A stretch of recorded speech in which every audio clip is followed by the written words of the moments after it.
Okay, how's everybody doing this evening?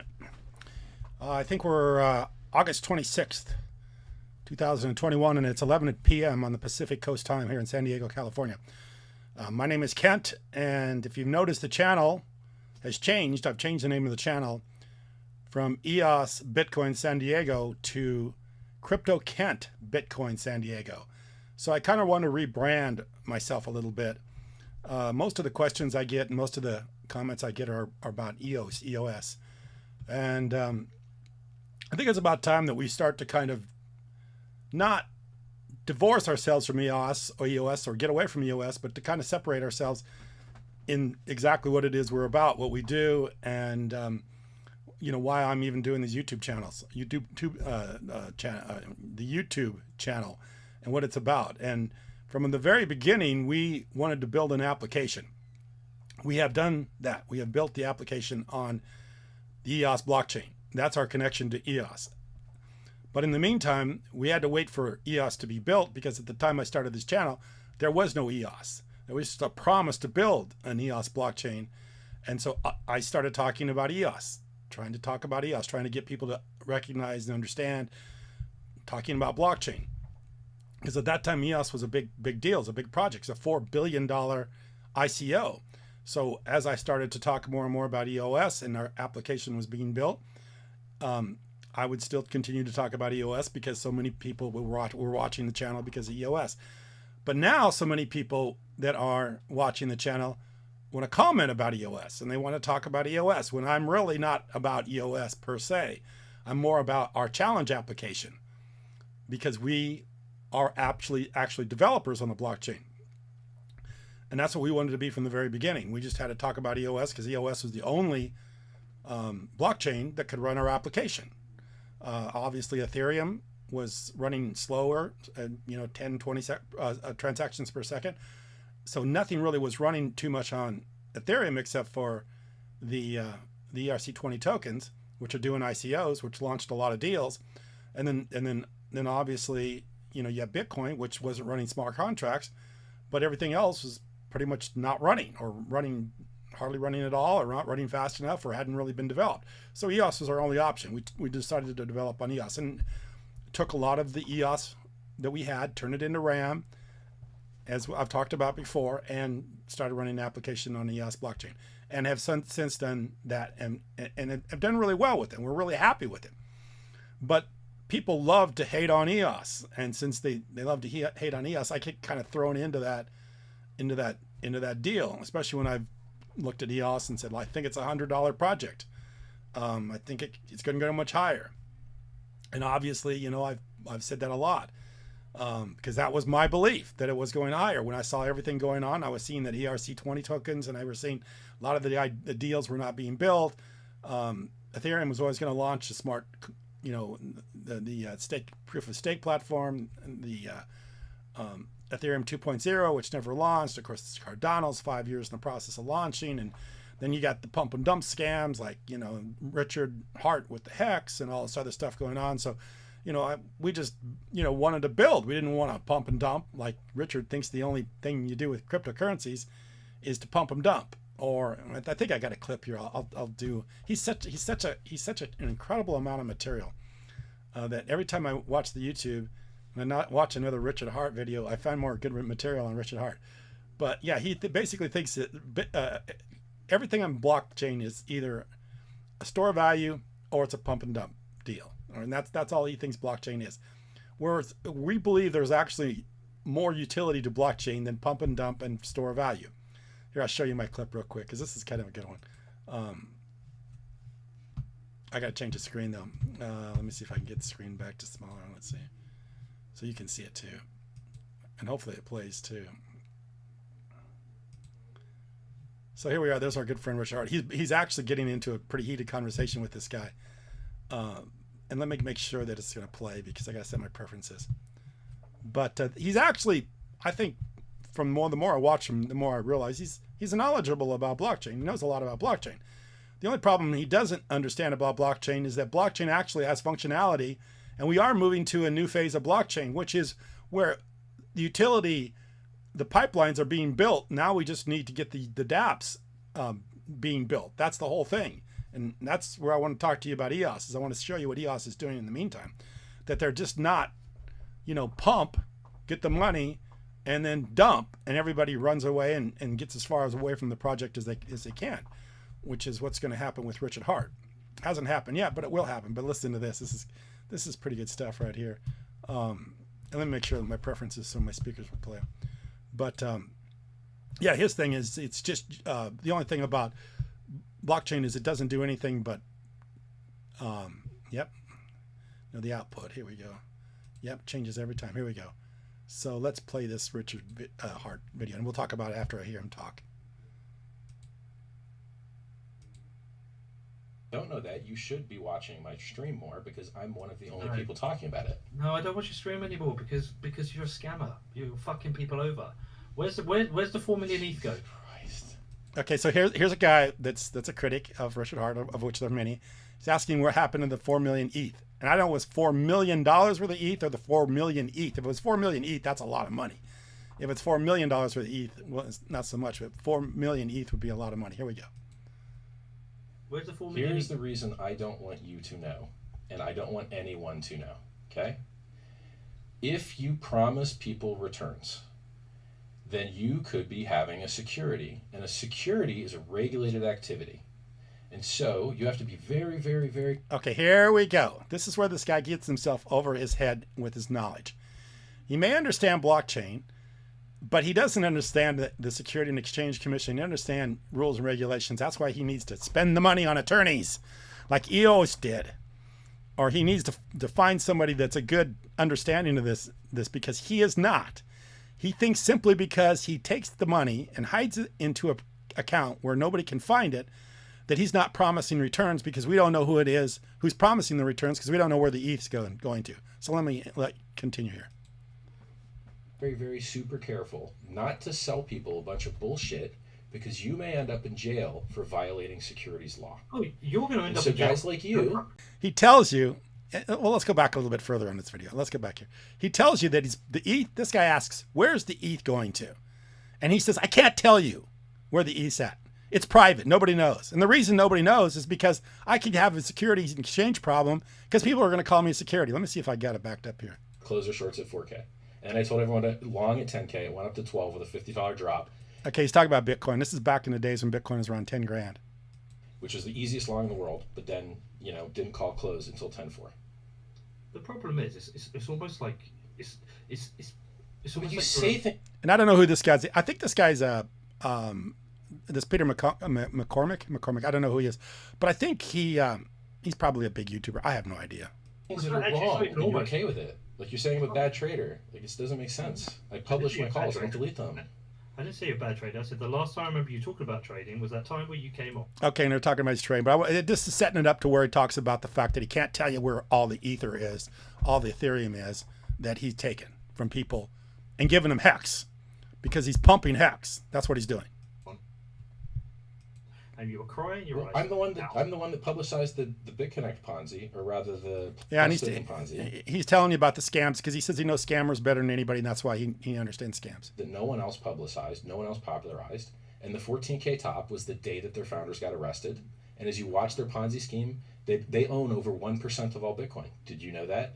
Did you know that a Chinese... And of course, Richard Hart always says Bitcoin's a scam. He thinks everything's a scam. I think the guy actually lost a bunch of money at one time in his life. So at this point now, everything's a scam, which I think I agree with. If you're in blockchain, let me tell you, no one's your friend. Everybody's looking to take your money if you're in blockchain. So that's why you got to be really, really, really careful. Ponzi scheme owns 1% of all Bitcoin, and the day bought the 3K bottom, and when they got arrested, it was the 14K top. And he knows people get arrested for Ponzi schemes. Don't know that, you should be watching my stream more, because I'm one of the only people talking about it. No, I don't watch your stream anymore because you're a scammer. You're fucking people over. Where's the 4 million ETH go? Okay, there you go. Where's the 4 million ETH? So this guy, HEX, Richard Hart, has taken 4 million ETH, 4 million Ethereum, and if that's 4 million Ethereum, that's a hell of a lot of money. And he's put it in an account, and he's not telling you who the account is. And the guy says, well, you're the accountant. The guy says, no, I can't tell you the accountant, because if it is, I might violate SEC Security and Exchange Commission rules and regulations. I might be classified security. Christ. Where's the 4 million? Here's the reason I don't want you to know, and I don't want anyone to know, okay? No one knows. Believe me, my friend, someone will know. And the only reason this guy's not already in trouble is because he is up in the markets. In fact, I did buy a little bit of HEX the other day at 18 cents. And where's that today? I think it was up 11% today. So his HEX program, yeah, it's up 11.6%. So yeah, I made a little bit of money on HEX. Not a lot, but a little bit. I bought it at 18 cents. It's already up 11%. So I'm doing well. But if you look at our challenge token, CHL, I think it was up earlier today, 49%. So our own project is up 49%. He's up 11%. But as long as his project is doing well and making people money, the feds will leave him alone because they're not going to go after an unpopular guy. I mean, they're not going to go after this guy if there's millions of people making 10, 11, 12% a day from this guy. I mean, they know he's very popular with his investors, so no one's going to complain. So as long as he feeds the beast, as long as he keeps his project with the balls all have to be in the air and none of them fall, he's going to be okay. But the second this price starts to fall and people start pulling out and people start getting a little upset and they start complaining to the Security and Exchange Commission about this guy's a scammer and I lost all my money, I lost my savings, I lost my house with this guy, let me tell you, they'll be knocking on his door and they've got all kinds of content to go after this guy with because all he's done is got on the internet and just basically flapped his mouth and talked about everything you can talk about, including the fact that he's hiding the ETH because he doesn't want to be classified as securities. And here it is, right here on the public internet. If you promise people returns, then you... Which he has. He just admitted he promised people's returns. ...could be having a security. And a security is a regulated activity.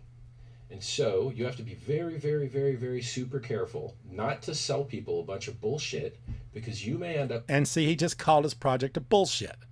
So he doesn't want the people to know where the ETH is because he's selling bullshit and he doesn't want to get in trouble with the feds. So there the guy is. He's a pure scammer. In jail for violating securities law. Oh, you're going to end up in jail. So guys like you...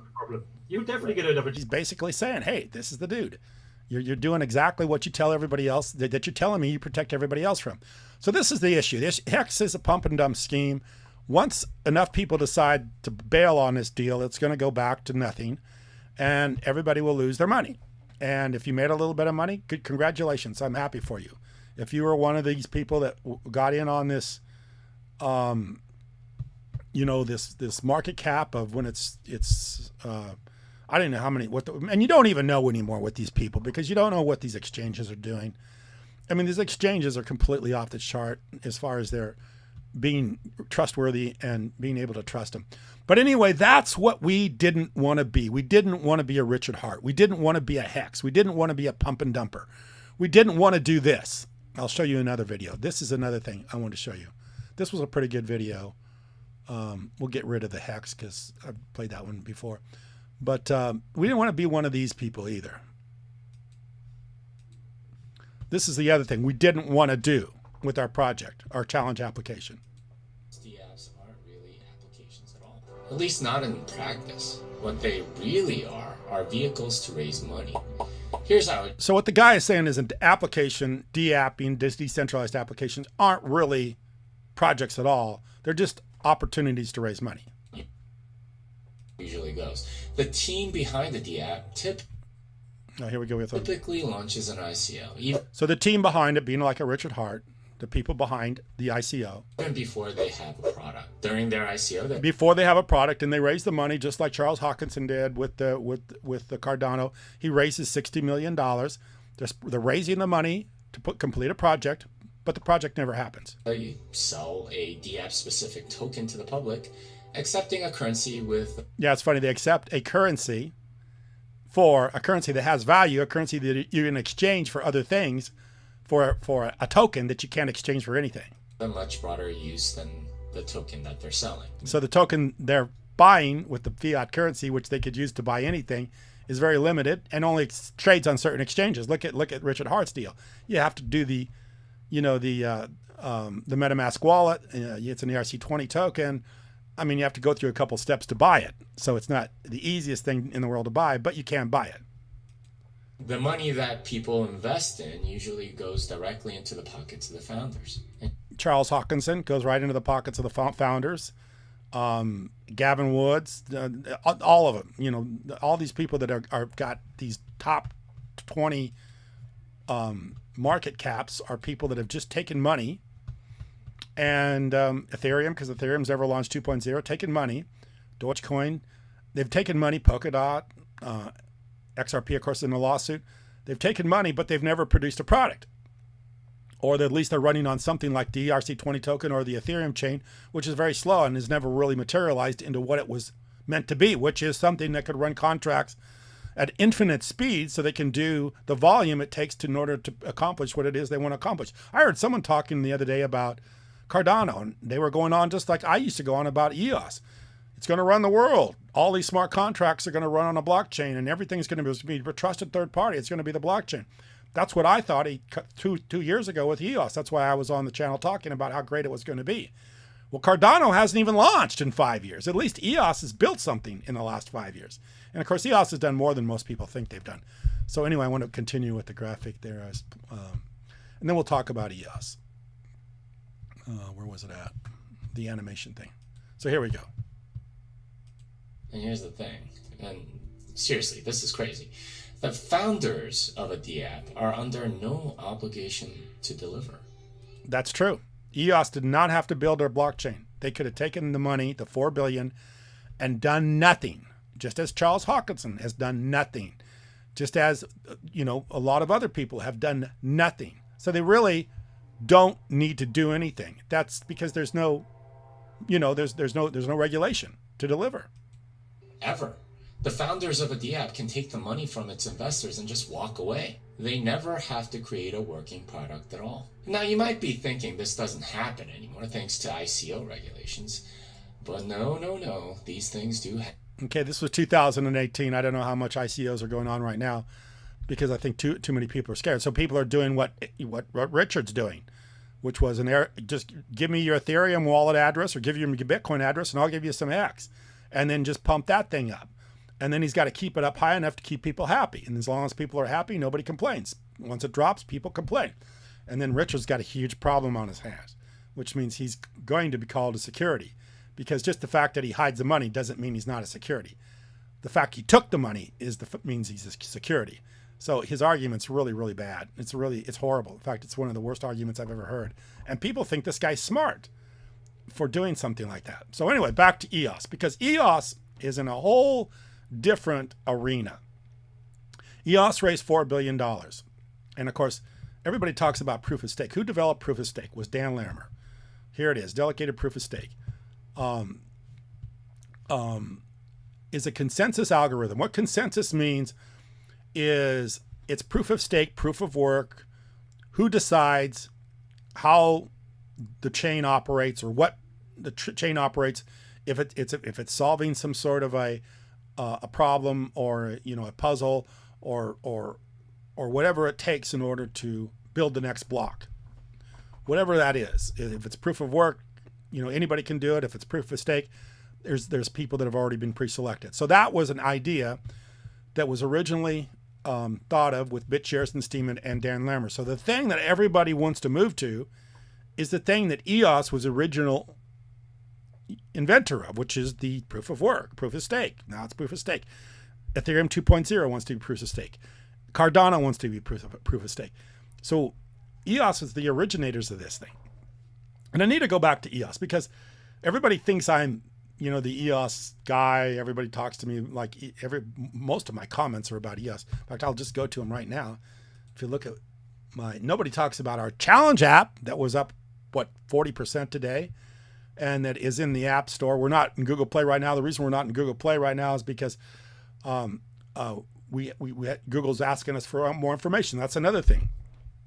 We have to we have to give certain files to Google so that they have everything that we do. I mean, and we're constantly being updated by the Google Play and the Apple Store. So we're constantly having to spend money. I think it's the APX files. We have to give them the API files. I'm sorry, API files. So these files we need to give to Google in order for us to continue to stay on Google, because these are files that give Google access to all your information, your API files. So we're having to do this, comply with these rules and regulations of Google to stay on the Google app. And they're always changing it. So we got to constantly come up with whatever requirements either Google or Apple has. There for a while, they were not allowing apps for cryptocurrencies. We had to work through that. It took us a long time, 5 or 6 or 7 different exchanges with Apple and Google to get them to even run our app. To even offer our app, because we were a cryptocurrency. So we've been playing the game as honestly as you can play it, and as fairly as you can play it, and that's why we're at 46%. So yeah, we've been doing all the stuff Richard Hart fails to realize goes on in a real world.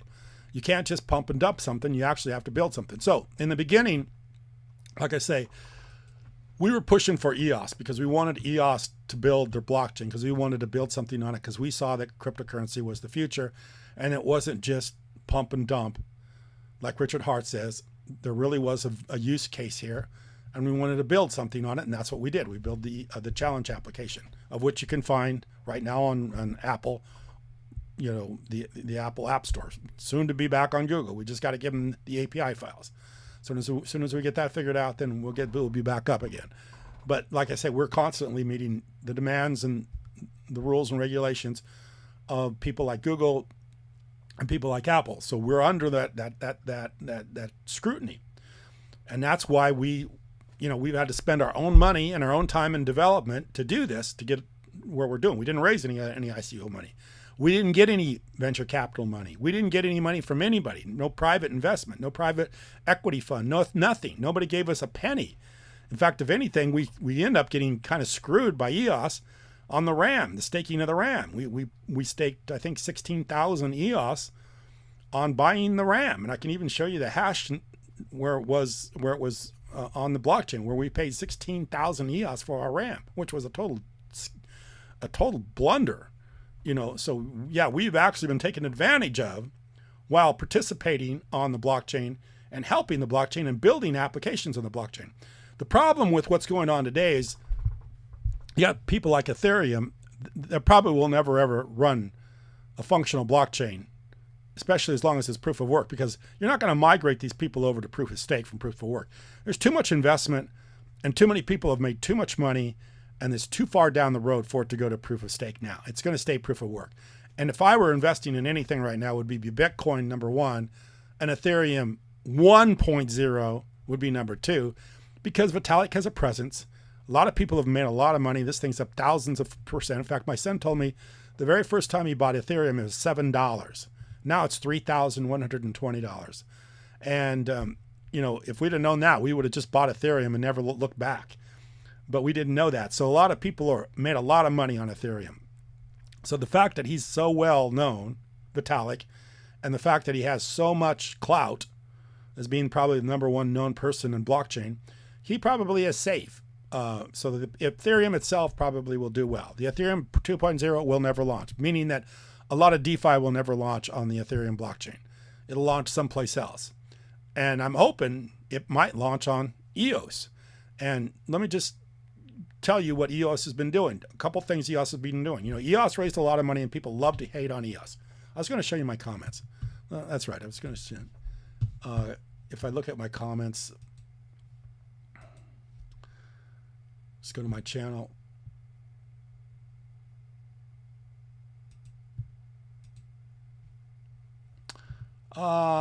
See, the very first one is CJ comments. Do you still have as much faith in EOS these days? It just goes on and on. That's just the very first comment, but everybody's always, going on about EOS, and whether, what I'm thinking about EOS.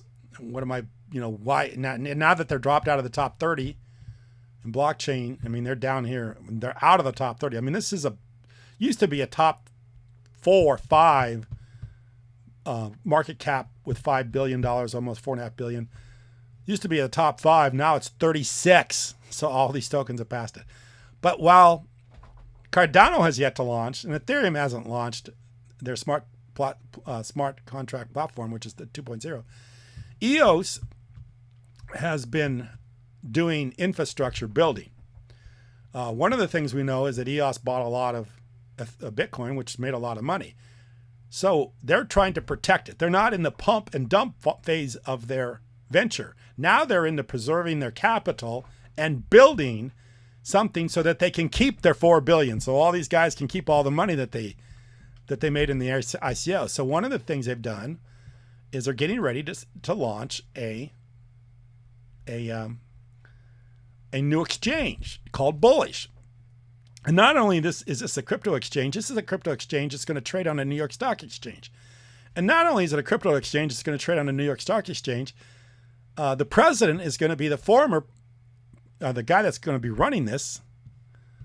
I think he's the guy that's going to be running it. He used to be the former head of the New York Stock Exchange, or the former president. Okay, so the former president, Tom Farley, SPAC, to merge with Bullish to bring planned crypto exchange to public. So you got the former president of the New York Stock Exchange merging with Bullish, this crypto startup. Bullish plans to go public in a reverse merger with a special purpose acquisition company backed by Tom Farley, former president of the New York Stock Exchange, and it's being funded by Block One. So Bullish expects to receive $600 million in proceeds from Far Peak plus another 300 through PIPE or private investment in public equity, a host of others, including BlackRock and of course Novogratz with Digital Galaxy. And this is all being, Bullish is stated in May as a subsidiary of Block One. So Bullish is a subsidiary of Block One, and you got Peter Thiel and PayPal. So they're building things beyond just the pump and dump. Now they're trying to build infrastructure because they want to trade projects legitimately on the blockchain. So instead of having an exchange that we don't know that the volume is, we don't know if the volume's accurate, we don't know how much somebody like Richard Hart is manipulating his own cryptocurrency by trading it amongst himself, we're now getting something legitimate that's traded on a New York Stock Exchange, or has a New York Stock Exchange former president as running it. I think they're going public though.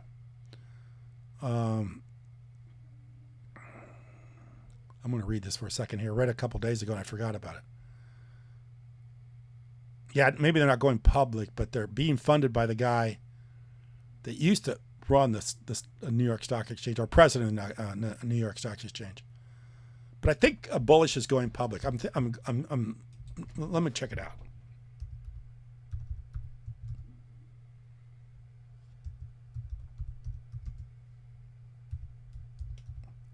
See if I get anything on this return.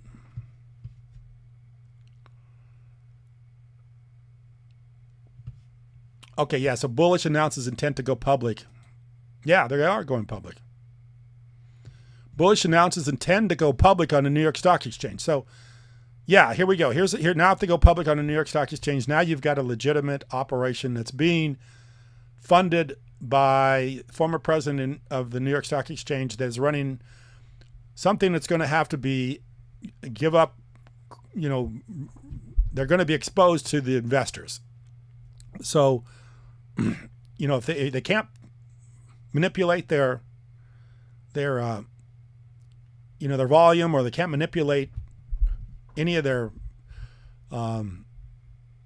what's being traded and what's not being traded, because they're going to be exposed to the scrutiny of the New York Stock Exchange and all the rules and regulations that have been put in place since the 1920s, because of the Great Depression and the crash of the exchange. They got the Security and Exchange Commission, so they're going to be exposed to all that.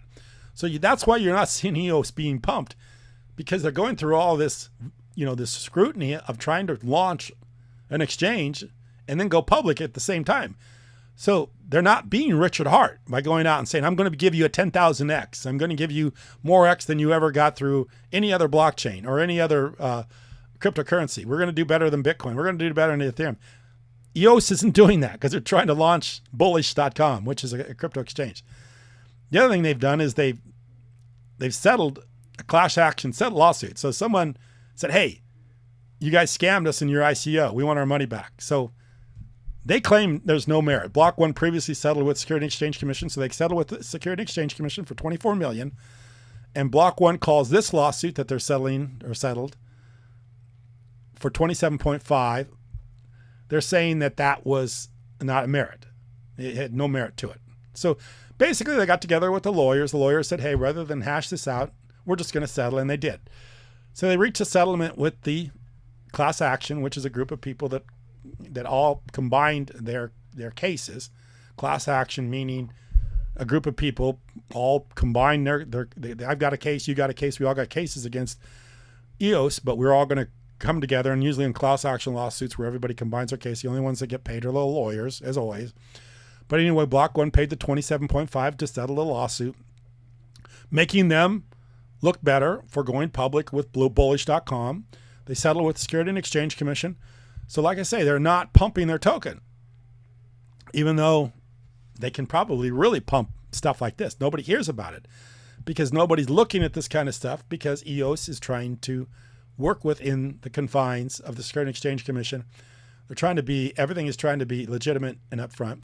And the other thing that they're doing, which tells me that they're not a scam, and that people that have called them, dead or dying or never going to be anything that's ever going to be anything close to $100 a token, probably aren't looking at everything that's out there. And very few people are talking about this. The other thing they've not launched is, let me see if I can find it. Oh, a grant. So Block 1 granted to EOS Nation and EOS Asia to build on the EOS crowdsource funding platform. So the one thing that blockchain really is lacking, and that's applications running on a blockchain. So, Ethereum's wants to launch 2.0. And of course, they do have kind of a mechanism for funding applications on that. In fact, that's where they got the idea for this, was from Gitcoin, which was actually something that Vitalik thought up, which is going to help support applications on the Ethereum blockchain. Well, EOS is doing the same thing now, but they're doing it through grants to EOS Nation, which are block producers, and EOS Asia, which are block producers. Originally, block producers were supposed to take the rewards, and I'll show you. Let me go to what that looks like. And this is where people really got kind of their knickers in a bunch here over EOS, because the block rewards are supposed to go to the block producers, and I'll show you who the block producers are right now. And they were supposed to build out stuff like maybe exchanges, or be able to give funding to applications to be built on the EOS blockchain. But what happened was a lot of the block producers become exchanges because people were holding their EOS on exchanges. So they just, like Nudex. If you have EOS on Nudex, they were able to use your EOS to vote themselves as a block producer. So they didn't have to do anything for the community. They just had to set on the EOS, get the EOS to be held by them, and then they become automatic block producers. But they weren't building out infrastructure in the EOS blockchain, which is what was meant to do. And that's, they get 1,000 EOS per day. So EOS is $5, so they get $5,000 a day. Well, Nudex, I don't know what they're building or what they're doing for the community, but a lot of these exchanges did nothing, which means they didn't facilitate people building applications like us. So that's the reason why these blockchains aren't going to be successful, like Cardano, because he hasn't even thought so far as who's going to build on his blockchain, or have even infrastructure or funding for that, or even decided how that's going to happen. So when I look at a Cardano price of way up there at what, $82 billion market cap, has he allocated any of that money for people to build on this blockchain? So you've got, the super highway, but nothing's being built on the super highway. You got the blockchain, but you got nothing being built on the blockchain. EOS is actually doing that with this grant that they've given to these block producers. And the block producers are going to give these grants out to people, hopefully, to create applications on the EOS blockchain, which means they are trying to put some money back in the system, rather than have the system where you just give it to the block producers and hope the block producers do something with it, when most of them haven't. Very few have. I mean, EOS Nation, obviously, they're one of the people that have been granted this ability to fund applications. So they're putting back into the EOS blockchain. And of course, EOS Asia, I don't know if they're in the top 12. Yeah, they are, Right here they are, if that's the ones I think they are. So yeah, they're putting back not being somebody like an exchange that's just holding EOS and not building any tools or anything like that. Most of the ones that were building tools, they've fallen out of the top 21. I think EOS Authority was building tools, but they're 27, so they're no longer one of the top 21. And still, I'm trying to find out what's going on with Google, because Google is still in this. In fact, the last time I bought any EOS was when Google announced, right here, this, they tell me this is Google right here. EOS, Google, I don't know what this is, but this is supposed to be Google, if I'm not mistaken. So the last time I bought any EOS was when Google announced they were going to be block producers. And when I saw that Google was going to be one of the trusted 21, I bought a bunch of EOS, thinking that this was going to make the price go higher. And when I saw that the price went down on that news, I said, this doesn't make any sense anymore. I'm getting out of this. There's nothing. I mean, you can have Google as a top a block producer, and nobody even pays attention. They're still chasing Richard Hart's deal, or, you know, Ethereum 2.0 or Cardano or whatever. So yeah, this is stuff that's what needs to happen for blockchain to run smart contracts, so they could be the trusted third party on the internet. Instead of having everything being held in centralized hands, we can actually have an application that runs that becomes the third party. And that's why this is so important. And this is why we wanted to be an application. Because right now, the nice thing about being an application is because if you run an application, you can also have a token. And as Richard Hart says, there's only two things that the internet has gotten a mass adoption for. One is store value, which is Bitcoin.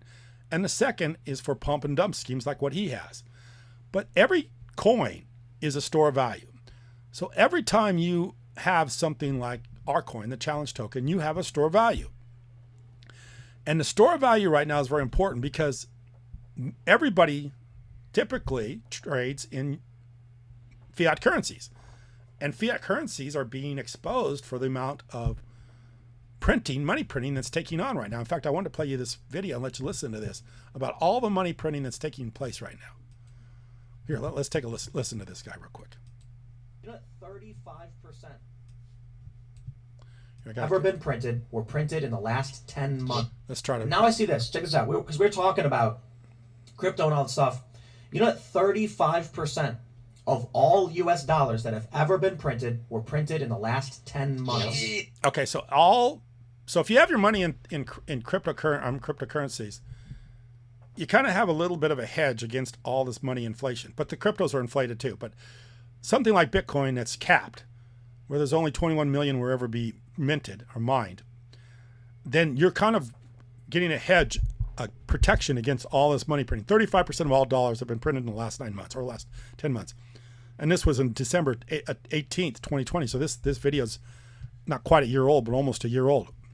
So if you get involved with the cryptocurrency, that's a store of value that protects you against all this money printing. Let me keep going with this. Yep, I shared that when Check it out. I first came on the show. You got to show the graphic if you can We find the do. graphic. From the Yeah, St. Louis Fed.org. So here's the graphic. In the last year, since 2020, this is how much they printed in 2020 up until December. I don't know where this line is now, but it's straight off the charts. So all this money is being printed, but you can hold your money, for instance, in Bitcoin.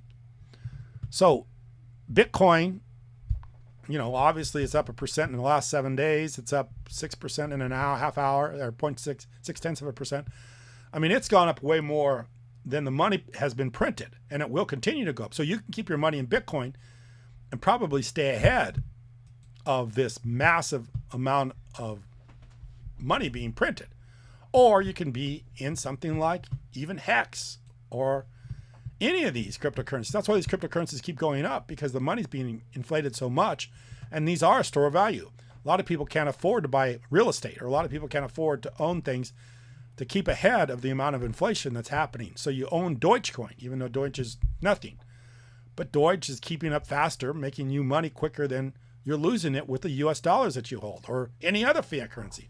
I think the European currencies are being inflated faster than the US dollar.